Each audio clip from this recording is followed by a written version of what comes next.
Hey everybody, I'm not going to play this song this time. It's pretty much the whole song, but I'm just going to jump into the second tale. So here we go. 150 years ago, the monster began. This country had become a place of industry. Factories grew on the landscape like weeds. Trees fell, fields were upended, rivers blackened.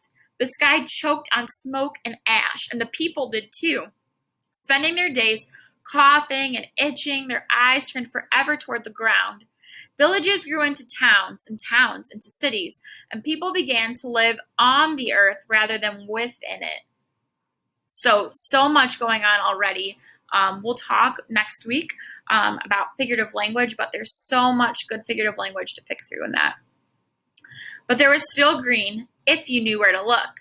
The monster opened its hands again, and a mist rolled through his grandma's sitting room. When it cleared, Connor and the monster stood on a field of green overlooking a valley of metal and brick.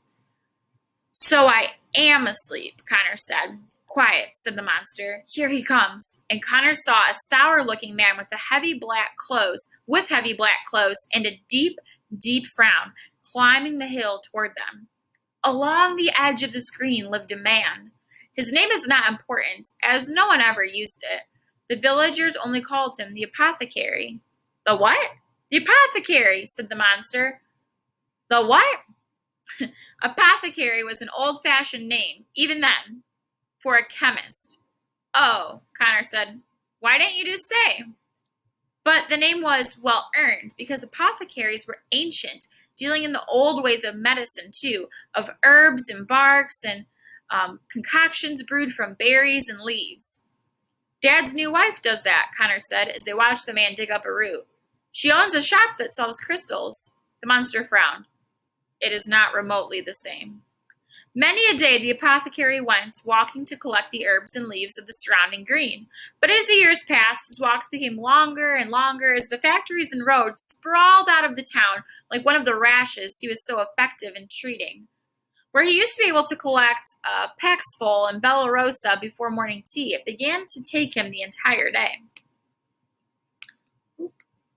Ooh, so look at that image. So this is the apothecary, I'm assuming, right? Ooh, I love this as well with the moth. Notice all the different patterning. So very cool. The world was changing, and the apothecary grew bitter, or rather, more bitter, for he had always been an unpleasant man. He was greedy and charged too much for his cures, often taking more than the patient could afford to pay. What a jerk. Nevertheless, he was surprised at how unloved he was by the villagers, thinking they should treat him with far more respect.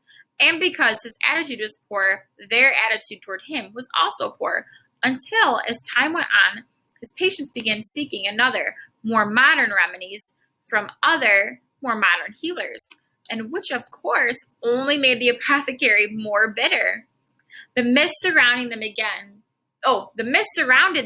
and the scene changed. They were now standing on a lawn atop a small hillock. A parsonage sat to one side, and a great yew tree stood in the middle of a few new headstones. In the apothecary's village, there also lived a parson. "This is the hill behind my house," Connor interrupted. He looked around, but there was no railway line yet. No rows of houses, just a few footpaths and a mucky riverbed. The parson had 2 daughters, the monster went on, who were the light of his life. 2 young girls came screaming out of the parsonage, giggling and laughing and trying to hit each other with handfuls of grass. They ran around the trunk of the yew tree, hiding from each other. "That's you," Connor said, pointing at the tree, which for a moment was just a tree.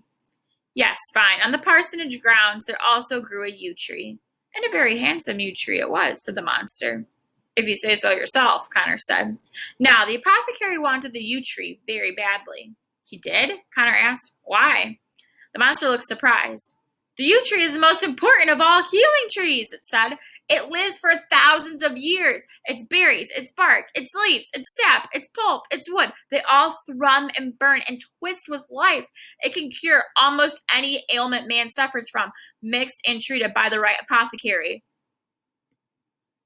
Are we seeing the symbolism, the importance of the monster? The tree in his yard, the tree that the mom constantly refers to, she keeps saying, "That's a yew tree, that's a yew tree, that's a yew tree." It's in her medicine that she's taking. The properties of this tree are healing her. What? Connor furrowed his forehead. You're making that up. The monster's face went stormy. You dare to question me, boy? No, Connor said, stepping back at the monster's anger. I just never heard that before. The monster frowned angrily for a moment longer, then got on with the story. In order to harvest these things from the tree, the apothecary would have to cut it down, and this parson would not allow. The yew had stood on this ground long before it was set aside for a church. A graveyard was already starting to be used, and a new church building was in the planning stages. The yew would protect the church from the heavy rains and the harshest weather, and the parson, no matter how often the apothecary asked, for he did ask very often, would not allow the apothecary anywhere near the tree. So interesting, right? There's our conflict. Now, the parson was an enlightened man and a kind one. He wanted the very best for his congregation, to take them out of the dark ages of superstition and witchery. So a parson's kind of like a pastor, right, or reverend. He's a holy man. He preached against the apothecary's use of the old ways, and the apothecary's foul temper and greed made certain these sermons fell on eager ears. His business shrank even further. Okay. Oops. But then one day, the parson's daughter fell sick, of course.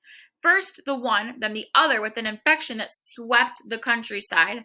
The sky darkened, and Connor could hear the coughing of the daughters within the parsonage, could also hear the loud praying of the parson and the tears of the parson's wife. Nothing the parson did helped. No prayer, no cure from the modern doctor 2 towns over, no remedies of the field offered shyly and secretly by his parishioners. Nothing.